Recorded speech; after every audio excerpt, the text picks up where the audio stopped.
Entonces, esta es la sentencia que yo voy a presentar para ustedes. Se trata de la sentencia 319-JP19, perdón, 319-JP20, ese es el número correcto, fue expedida en 2020, es de agosto de este año, es bastante reciente la sentencia. Primero un poquito de contexto. Dentro de la sentencia, la Corte empieza tomando el contexto en el país. ¿Y qué es lo que dice la Corte? Bueno, en primer lugar, en el ámbito laboral, las mujeres nos encontramos en general en situación de desventaja en relación con los hombres. Para poder afirmar esto, la Corte lo que hace es tomar en consideración las tasas de empleo, el ingreso laboral promedio, el porcentaje que ocupan las mujeres en cargos de autoridad, entre otros indicadores. Y con base en estos indicadores, la Corte observa que entre las principales barreras para la igualdad están justamente las responsabilidades familiares que tradicionalmente se nos sigue asignando a las mujeres. Como esta sentencia les contaba que salió en agosto de este año, la Corte tampoco podía omitir la situación del COVID, de la pandemia, y cómo el COVID ha agravado todavía más la situación de las mujeres. ¿Sí? Aquí la Corte toma datos también públicos y evidencia que la cuarentena redujo significativamente las actividades económicas de las mujeres y profundizó o sigue profundizando las desigualdades de género, principalmente porque los estereotipos de mujer cuidadora, hombre proveedor, siguen existiendo, están muy arraigados en nuestro país. Y aquí la Corte evidenció un impacto diferenciado de la pandemia que afecta desproporcionadamente a las mujeres. No significa que la pandemia no afecte a los hombres, pero sí que hay una afectación desproporcionada a las mujeres. Piensen ustedes, y la Corte lo dice en su sentencia, que por una parte, las mujeres trabajadoras informales perdieron su sustento de vida, ya no pueden estar en las calles, ¿no es cierto?, con su trabajo informal. Entonces, de manera casi inmediata, perdieron su sustento de vida sin ninguna red, sin posibilidad de sustituir ese ingreso diario. Además, en la mayoría de los casos no cuentan con seguro médico y se vieron desproporcionadamente afectadas. Y por otro lado, aquellas trabajadoras, digamos, del sector formal, que pudieron realizar el teletrabajo, digamos, en la práctica realizan este teletrabajo remunerado, pero al mismo tiempo todo el trabajo doméstico también en sus casas. Entonces también les afecta de manera desproporcional. Y a partir de este contexto que la Corte analiza de manera general en el país, la Corte desarrolla los derechos de las mujeres embarazadas y en periodo de lactancia. Y como parte de esos derechos, empieza primero a desarrollar el derecho de las mujeres a tomar decisiones sobre la salud sexual y reproductiva. ¿Qué incluye este derecho? ¿Por qué la Corte empieza con esto? De los casos seleccionados, de estos 18 casos, lo primero que se identificó como un patrón común es que varias mujeres tuvieron limitaciones al goce de su derecho a la salud, tanto sexual como reproductiva, en el contexto laboral. La Corte, en esta parte de la sentencia, establece que la relación laboral jamás debe ser un obstáculo para el ejercicio del derecho de las mujeres a tomar decisiones libres, informadas, voluntarias, responsables sobre su salud sexual y reproductiva. Por el contrario, el espacio laboral más bien tendría que facilitar, que proteger el ejercicio de los derechos de las mujeres que se encuentran trabajando. Después, la Corte desarrolla también el derecho de las mujeres a la intimidad y a la no injerencia arbitraria. Otra vez, de los casos seleccionados, se identificó que muchas mujeres en su lugar de trabajo fueron objetos de señalamiento sobre temas que corresponden a su intimidad personal y a su intimidad familiar. Y a partir de estos hechos, la Corte aquí determina que las mujeres tienen derecho a la intimidad y que ese derecho incluye el derecho a decidir libremente sobre su salud y su vida reproductiva, sin que esta cuestión, que es una cuestión que recae en la esfera privada de cada persona, pueda invadirse en el ámbito laboral. Y por lo tanto, la Corte advierte que el derecho a la intimidad se viola, por ejemplo, cuando se nos pregunta a las mujeres sobre nuestros planes de matrimonio o de embarazo, cuando se solicitan pruebas de embarazo en el ámbito laboral, cuando se divulga el historial médico de las mujeres en el ámbito laboral, o cuando el uso de esta información privada sobre una decisión de salud sexual, reproductiva y familiar, el uso de esta información condiciona de alguna forma el ejercicio de otros derechos, como el derecho al trabajo. La Corte también desarrolla el derecho al trabajo sin discriminación.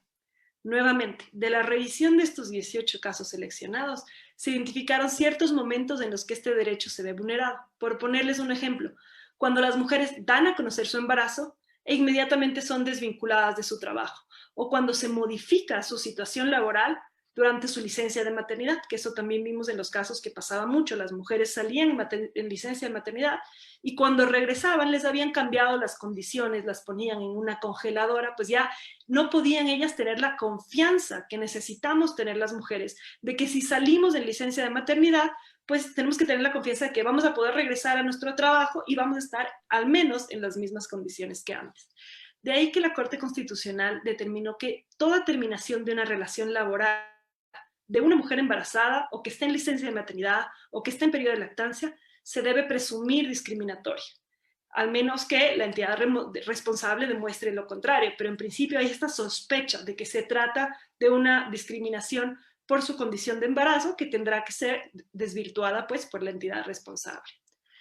En cuarto lugar, la Corte desarrolla el derecho a la protección especial de las mujeres. Ustedes sabrán que el artículo 35 de la Constitución del Ecuador consagra expresamente que las mujeres embarazadas recibirán atención prioritaria y especializada en los ámbitos público y privado. Y este derecho a la protección especial no se ha desarrollado lo suficiente. Aquí la Corte explicó que esta protección especial significa que las mujeres durante su embarazo, parto, posparto, periodo de lactancia, deben ser atendidas en función de sus necesidades específicas. Durante este tiempo, las mujeres tienen necesidades específicas que no jamás. Por ejemplo, durante el embarazo yo qué sé, vas a tener que salir a una serie de citas médicas y vas a tener que pedir permisos en el trabajo que los hombres nunca van a tener que pedir. O por cuestiones de la lactancia, por cuestiones de atender tu salud o la de tu infante, ¿sí? Entonces, esto significa la protección especial, que se consideren estas circunstancias particulares que afectan a las mujeres en función de sus necesidades específicas. En quinto lugar, la Corte se refiere también al derecho a la lactancia materna. Y es que de la revisión de estos casos seleccionados, la Corte identificó que ninguna de las instituciones en las que trabajaban las mujeres de estos casos contaba con espacios dignos y adecuados para que las mujeres puedan amamantar, puedan extraer y puedan almacenar su leche. Aquí la Corte señaló que el periodo de lactancia es fundamental para el ejercicio de los derechos y es una etapa que tiene que ser promovida y tiene que ser protegida desde el Estado a través de políticas públicas adecuadas. Eso significa que toda mujer que desee tener hijos y que decida, porque esta es una decisión, que decida amamantarlos, debe poder hacerlo sin tener miedo de perder su trabajo. Y esas mujeres no son las que deberían adaptarse a las circunstancias laborales, sino lo contrario. Los espacios de trabajo deben crear ambientes propicios para la compatibilización de la lactancia y el cuidado con el trabajo. Finalmente, la Corte desarrolló también el derecho al cuidado. El derecho al cuidado, así como no había sido desarrollado extensivamente antes, pues merece una atención especial y la mereció también en esta sentencia. Vale anotar que en Ecuador hay más de 10 artículos de la Constitución que reconocen expresamente la importancia del cuidado. Yo les pongo aquí en la diapositiva los números. Obviamente no me voy a sentar a leer todos esos artículos, pero van a ver cómo el cuidado es un tema recurrente en nuestra Constitución. Y la Constitución incluso reconoce como trabajo el cuidado humano que se realiza fuera del ámbito laboral formal, ¿sí? Así, si ustedes se fijan, en verdad, para nuestra Constitución, las actividades de reproducción son tan importantes y tan imprescindibles para la vida en sociedad como son las actividades de producción. Ahora, por supuesto, del texto constitucional a la realidad hay una brecha enorme. El modelo de organización dominante en nuestra sociedad sigue privilegiando y sigue valorando las actividades de producción, mientras que las actividades relacionadas con el cuidado, que además mayoritariamente siguen siendo atendidas por mujeres, como son alimentar, cocinar, cambiar pañales, lavar, limpiar, planchar, atender la enfermedad, no son valoradas socialmente y no son valoradas económicamente tampoco.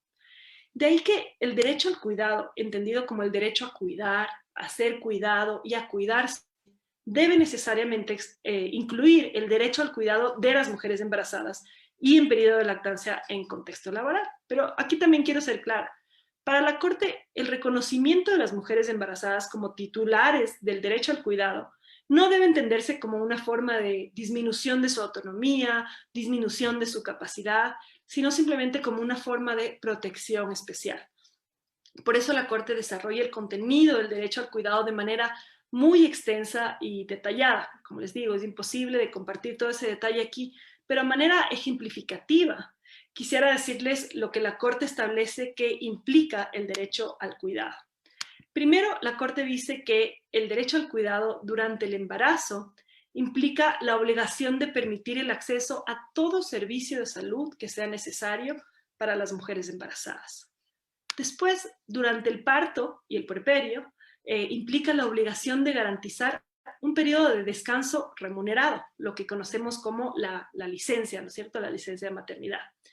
Pero ojo que aquí, para garantizar esa corresponsabilidad, para proteger el derecho al cuidado, pero también para eliminar la brecha de género, lo que la Corte dispone en esta sentencia es que la Asamblea Nacional legisle sobre la ampliación de la licencia de paternidad para el cuidado. Sí, de paternidad también, porque ahí se establece la corresponsabilidad y no el cuidado únicamente como una tarea de las mujeres. La Corte también en esta sección de la sentencia dispone que la Asamblea legisle sobre la ampliación de la licencia para madres y padres adoptivos, que muchas veces tienen dificultades al momento de adoptar un niño con obtener esta licencia. Y también la Corte dispone que la Asamblea legisle sobre las condiciones para el ejercicio de la licencia, sobre las formas de garantizar, por ejemplo, que el tiempo de licencia se vea efectivamente destinado al cuidado. ¿Por qué esto es importante y por qué la Corte se refiere incluso a que deberían haber consecuencias por el incumplimiento de los roles del cuidado? Porque también hay estudios que señalan que, por ejemplo, en la academia, que es de donde yo vengo, con mucha frecuencia, pues hombres y mujeres reciben el periodo, la licencia de maternidad, y resulta que las mujeres utilizan la licencia de maternidad, pues, para atenderse a ellas mismas, para atender a las necesidades del recién nacido, para amamantar y demás, mientras que los hombres se benefician de la licencia de paternidad y la utilizan para poder avanzar en sus investigaciones, poder hacer cosas que, digamos, como una vacación, digamos, que les permite avanzar también en su carrera y profundizan muchas veces esto, la brecha de género, porque la licencia de paternidad, si no se utiliza para realmente destinarla al cuidado, sino como una vacación extra para los hombres o para las mujeres, pues lo único que va a lograr es desnaturalizar esta figura y profundizar muchas veces la brecha de género también. Después también la Corte dice que el derecho al cuidado en el periodo de lactancia implica obligaciones durante la lactancia. ¿Cuáles son estas obligaciones? La Corte establece muy claro que las mujeres debemos tener acceso a información para tomar decisiones sobre la lactancia, pero también apoyo para que la lactancia se realice en condiciones adecuadas. Y entre otras obligaciones, se establece la de disponer de facilidades, tanto de tiempo como de espacio, para el periodo de la lactancia. Y es que realmente fue muy impresionante en la audiencia pública ante la Corte. Muchísimas mujeres narraron que acudían a los baños de las instituciones públicas en sus horas de almuerzo para poder amamantar o para poder extraer su leche. Y la Corte estableció que esto constituye un trato indigno y además es insalubre. Perdón que sea tan franca, pero es que a ninguno de ustedes se les ocurriría alimentarse en un servicio higiénico, pero a eso se las forza a las mujeres cuando tienen que amamantar o tienen que extraer su leche y no se les proporciona un lugar, un lactario, ¿no es cierto?, para poder hacerlo, sino que tienen que ir al baño a poder extraerse la leche, por ejemplo. Entonces la sentencia dispuso que las instituciones públicas deben disponer de lugares dignos, específicos y condicionados para la lactancia, para la extracción y la conservación de la leche materna. La Corte se refirió además a la obligación de contar con centros de cuidado diario o con guarderías, como una de las formas de prestar las condiciones para que las mujeres después del embarazo puedan retornar y puedan conciliar el trabajo con el cuidado. También, ya voy terminando con lo de las obligaciones, la Corte se pronuncia sobre una compensación para el derecho a cuidado. ¿A qué se refiere a esta compensación? La Corte determinó que si se llega a terminar la relación laboral de manera unilateral por parte de los empleadores públicos, la mujer embarazada o en licencia de maternidad tiene derecho a una compensación para el derecho al cuidado como parte de una corresponsabilidad estatal. Se establecen, por supuesto, ciertas excepciones, pero este es el principio general. Y finalmente, la Corte incluye en su sentencia indicadores de políticas públicas para garantizar el derecho al cuidado. Esta se trata quizás de la sección más ambiciosa de la sentencia porque la Corte desarrolla indicadores específicos que permiten medir la realización progresiva de estas obligaciones a las que yo hacía referencia hace un momento. Uno de esos indicadores tiene que ver con lo que se conoce como la recepción del derecho. Este indicador da cuenta de que el derecho que está reconocido en la Constitución y en los instrumentos internacionales de derechos humanos se encuentra ya, por ejemplo, desarrollado en leyes o en jurisprudencia o en reglamentos, en resoluciones, en ordenanzas y demás. Pero más allá de garantizar que este derecho, digamos, esté, por ejemplo, en un reglamento, la Corte incluyó también indicadores de proceso. ¿Qué son estos indicadores de proceso? Miden la calidad y miden la magnitud de los esfuerzos del Estado para implementar estos derechos y estas obligaciones. Permiten medir el alcance, la cobertura, el contenido de los planes, los programas o las políticas u otras actividades específicas que estén encaminadas al logro de metas concretas, metas que corresponden a cómo vamos a hacer efectivo ese derecho, determinado derecho. Y finalmente, en esto los indicadores se consideraron también indicadores de resultado. Estos reflejan ya los logros en la realización del derecho, miden el impacto real de las estrategias, programas, intervenciones, planes o políticas del Estado. Y estos proveen una medida que es cuantitativamente comprobable y comparable también en el tiempo para ver si realmente se están cumpliendo progresivamente los derechos. Después de hacer esto, ya la Corte llega pues a su decisión. También es muy larga la parte resolutiva de la sentencia, pero entre los principales puntos resolutivos yo quisiera resaltar los siguientes. Primero, la Corte establece la necesidad de adecuación legislativa para garantizar que en el ámbito laboral se respete y se garantice el derecho al cuidado. Segundo, la implementación de una política de protección laboral para las mujeres embarazadas y en periodo de lactancia. Y esta política de protección laboral incluye la obligación de todas las instituciones públicas donde trabajen mujeres en edad fértil de implementar los lactarios y los centros de cuidado infantil o de garantizar la disponibilidad de este servicio de cuidado infantil cercano al lugar del trabajo. En tercer lugar, se dispone la elaboración y la implementación de un modelo de ambientes laborales para el cuidado. Y este modelo debe incluir indicadores de medición que reflejen el cumplimiento progresivo del derecho al cuidado. Y este modelo debe ser elaborado con la participación de las organizaciones de mujeres y también de otros sectores. Y finalmente, se dispone la implementación de una campaña permanente de sensibilización, de protección y de promoción de la lactancia materna en espacios públicos. Ahora bien, como ustedes ya deben haber visto a lo largo de las sentencias que quizás y de los comentarios que habrán incluido en estas jornadas latinoamericanas, por supuesto, la Corte Constitucional ecuatoriana tiene una conformación que es muy diversa y eso yo creo enriquece muchísimo a la Corte Constitucional. Así que esta sentencia que yo les he presentado el día de hoy para su reflexión no fue adoptada por mayoría, tiene un voto salvado y por respeto a mis colegas y a los jueces y para honrar esa diversidad que yo valoro tanto, debo también informar un poco sobre el contenido del voto salvado.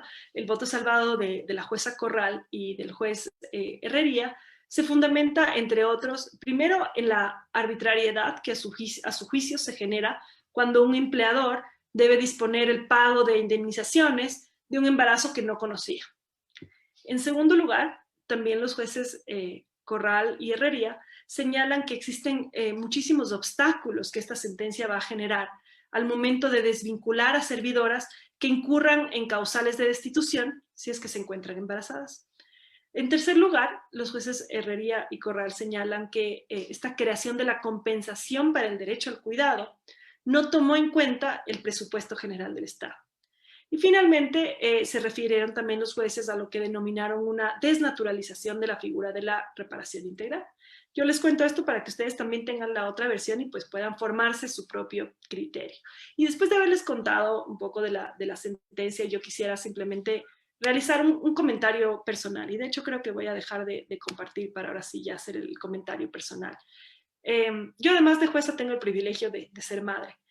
Y durante mi embarazo, durante mi parto, durante mi periodo de lactancia, viví también en el trabajo muchas de las situaciones a las que se refiere la sentencia. Creo que el problema que aborda esta sentencia es una situación, como decía al principio, estructural, que nos pone en desventaja a todas las mujeres en el ámbito laboral. De ahí que, si bien reconozco que las Cortes en general debemos ser prudentes a la hora de establecer políticas públicas, como hace esta sentencia, o a la hora de pretender resolver situaciones estructurales complejas a través de una simple sentencia, también estoy convencida de que las Cortes no podemos desaprovechar las oportunidades que tenemos de acelerar ciertos cambios que son indispensables para alcanzar esa anhelada igualdad de género. Yo quiero creer que esta sentencia tiene el potencial de contribuir a transformar la realidad de desventaja que vivimos las mujeres en el ámbito laboral.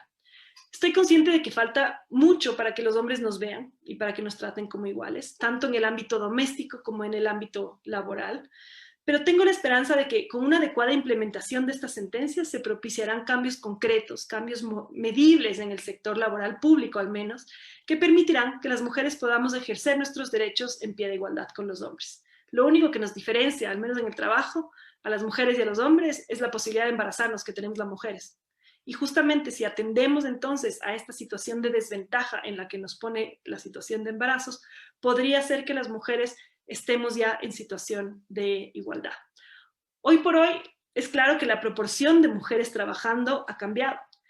Ustedes llegan a las oficinas y ya van a encontrar mujeres que hace unos años no encontraban. Pero todavía se asume en los trabajos que si una persona trabaja, si una persona está en la oficina, pues su dedicación es a tiempo completo, como ocurría con los hombres. Es decir, que si tú vas a la oficina, significa que no tienes responsabilidad alguna en el hogar. Los ambientes laborales no se han adecuado para asegurarse de que mujeres y hombres puedan ser responsables también con sus tareas familiares. Se espera todavía que las mujeres trabajemos como si no tuviéramos niños y que cuidemos además de nuestros hijos como si no tuviéramos trabajo. Y esta situación, como ya decía yo al principio y como lo dice la Corte en su sentencia, solo se ha profundizado con la pandemia del COVID. Piensen ustedes que muchas mujeres debieron abandonar sus empleos para asumir las tareas de cuidado, porque además los niños ya no están yendo a las escuelas. Y aquellas mujeres que podemos trabajar virtualmente, el teletrabajo todavía exige que las mujeres sean igual de productivas que antes, pero se olvida que en la casa están asumiendo desproporcionadamente las tareas de cuidado. Y a esto se suman factores como la violencia. Durante el COVID se ha evidenciado que muchas mujeres, muchas niñas están en una situación aún peor porque están encerradas en sus casas con sus agresores, que son las personas de su familia y de su entorno cercano con demasiada frecuencia. Y además, afuera de los hogares, las mujeres seguimos siendo el mayor contingente que está asumiendo de forma protagónica la responsabilidad del cuidado en múltiples espacios, como el sector salud y como el trabajo doméstico también, o como los centros de cuidados de adultos mayores y de personas con discapacidad. Las mujeres seguimos asumiendo desproporcionadamente el cuidado en nuestra sociedad. Y todos estos factores generados o profundizados por la pandemia han profundizado también la desigualdad estructural que afecta a las mujeres. Quiero ser clara en que la falta de políticas respetuosas con la familia no es un asunto que solo afecte a las mujeres, afecta también a aquellos hombres comprometidos con las responsabilidades familiares y afecta a la sociedad en general, pero insisto, sí nos afecta desproporcionadamente. Y es que en una sociedad patriarcal, como es la ecuatoriana todavía, la carga de obligaciones de cuidado sigue recayendo tradicionalmente en las mujeres, tanto a nivel de servicios públicos como en los hogares, por supuesto. Y de ahí la necesidad de atender esta situación que reproduce la desigualdad y la discriminación. Yo creo que es imperativo que el cuidado sea valorado también económicamente y que sea distribuido de forma equitativa en la sociedad para superar esa feminización de los cuidados y también para la construcción de masculinidades que estén basadas en el respeto a la diversidad y a la igualdad. Por supuesto, reconozco también que los verdaderos cambios estructurales no se producen de arriba para abajo, es decir, no se producen desde las sentencias, sino desde abajo para arriba, desde lo cotidiano. Y más que sentencias, en verdad necesitamos compromisos concretos en el hogar y en el trabajo y en la calle que nos reconozcan a las mujeres en pie de igualdad. Es en lo cotidiano donde realmente deben producirse los cambios. Sin embargo, las sentencias sí pueden ser un factor que acelere esos cambios. Pienso, por ejemplo, que si el Estado cumple esta sentencia, si cuando ustedes que hoy están viernes tarde tan comprometidos, escuchando todavía una conferencia de derecho, ustedes estudiantes de derecho, abogados, cuando ya, si ustedes son mujeres, deciden embarazarse, y si ustedes pueden tener la confianza de que al regresar después del periodo de maternidad, de la licencia de maternidad, no las van a despedir por su decisión, la confianza de que no les van a cambiar sus funciones al regreso de la licencia de maternidad, la confianza de que habrá un lactario en su oficina, si ustedes trabajan en el sector público al menos. Eso facilitará, por supuesto, la continuidad de su decisión de lactancia materna, facilitará también, si es que, por ejemplo, ustedes pueden tener la confianza de que habrá una guardería cerca de su lugar de trabajo y que ahí pueden cuidar a sus hijos mientras ustedes siguen trabajando. Entonces sí, habremos logrado un cambio en esa situación de desventaja y de desigualdad que hoy por hoy enfrentamos las mujeres en el mundo laboral. Por eso decía que creo que la sentencia tiene un potencial efecto transformador, y aunque entra en un ámbito de políticas públicas en el cual, insisto, las Cortes tenemos que ser autorrestrictivas, también creo que la Corte no podía desaprovechar esta oportunidad, y vamos a ver en el tiempo si estos indicadores se cumplen, si la sentencia tiene o no tiene este impacto transformador. Me voy a quedar ahí porque quisiera más bien escuchar también sus comentarios. Muchísimas gracias a todos por la atención. Muchísimas gracias, magistrada Daniela Salazar, por su gran exposición. Tenemos una pregunta para la doctora Salazar. Escriben: ¿cabe acción de incumplimiento si alguna autoridad pública incumple los estándares de esta sentencia o únicamente cabe acción de protección? Hay dos vías a través de las cuales se podría atacar esto. La primera sí es la acción de incumplimiento, no la acción de protección. La acción de protección podría presentarse, por ejemplo, respecto de una persona concreta a quien se le hayan vulnerado sus derechos, y esa persona, digamos, puede tratar de tutelar sus derechos, digamos, laborales con esa institución.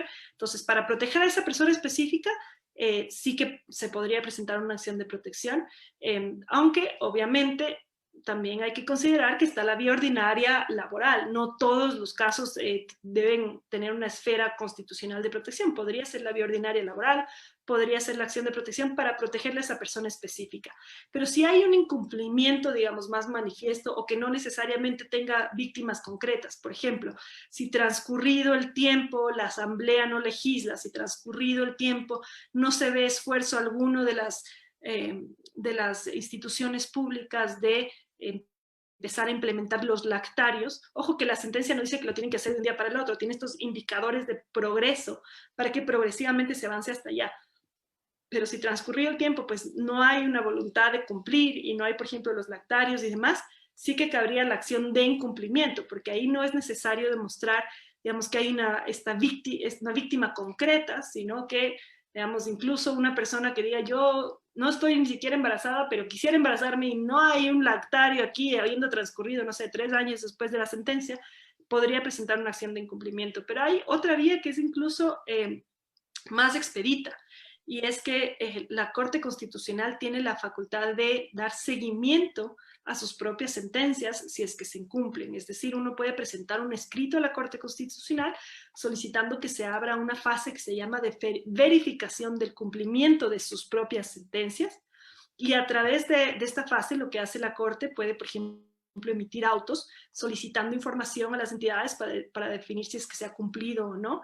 Y la Corte, recuerden ustedes, tiene una facultad que hasta ahora no ha sido utilizada, pero si ustedes leen, voy a buscar mi Constitución, si es que no me falla la memoria, es del 86.4, la Corte podría llegar incluso a destituir a los funcionarios públicos que incumplan sentencias de la Corte Constitucional. Es decir, como decimos en lenguaje de abogado, esto tiene dientes, es decir, la Corte sí tiene facultad para exigir que se cumplan sus propias decisiones. Entonces, una vía quizás más expedita que la acción de incumplimiento, si se trata de sentencias de la propia Corte Constitucional, es presentar escritos solicitando que se abra la fase de verificación del cumplimiento de sentencias.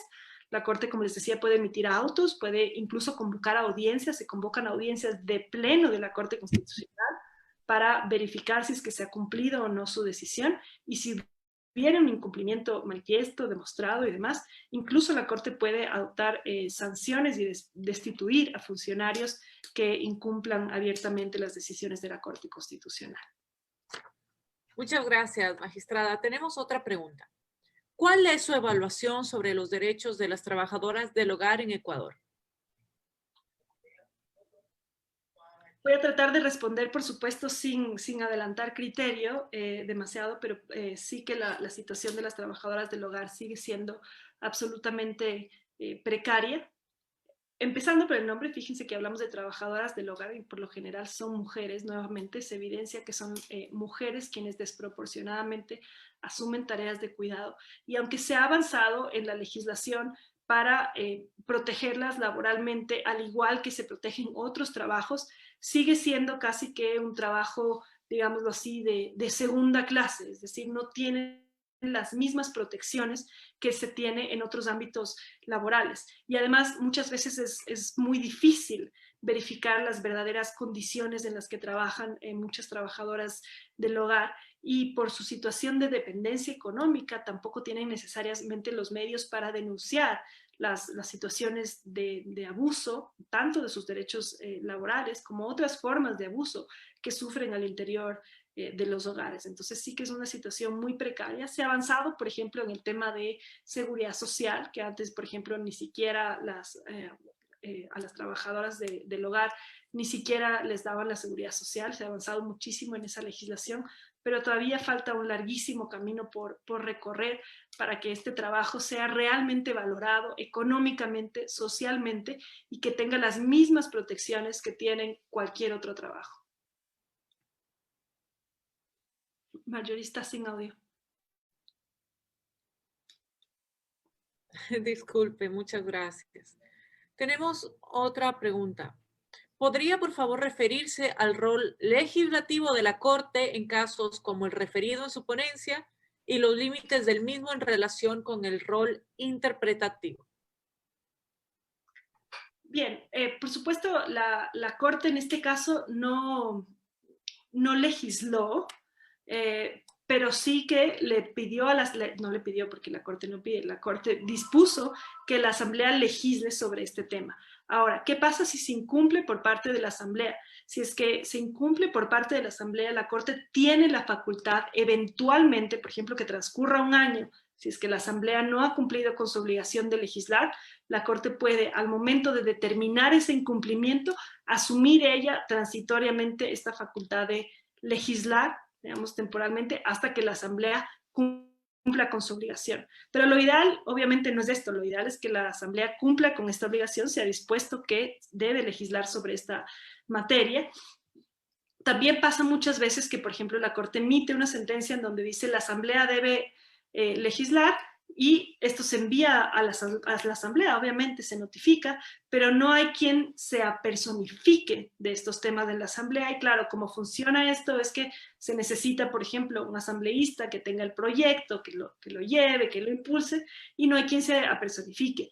En ese sentido, en este caso, por ejemplo, se dispuso que la Defensoría del Pueblo también actúe para asegurarse que en la Asamblea realmente haya quien impulse este tipo de leyes, porque se necesita quien tenga iniciativa legislativa.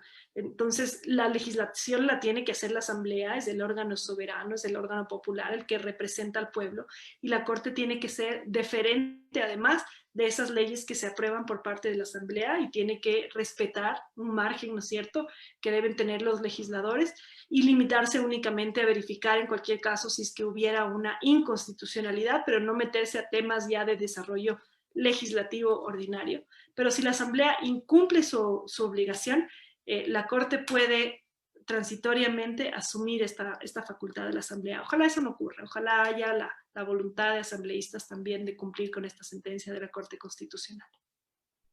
Muchísimas gracias, Daniel Salazar, por su ponencia, el uso de la facultad de revisión de la Corte Constitucional del Ecuador para la protección de los derechos de las mujeres embarazadas. Muchísimas gracias a nombre de las primeras jornadas latinoamericanas sobre ingeniería constitucional, independencia judicial y derechos humanos. Muchas gracias. Gracias, buenas noches. Buenas noches.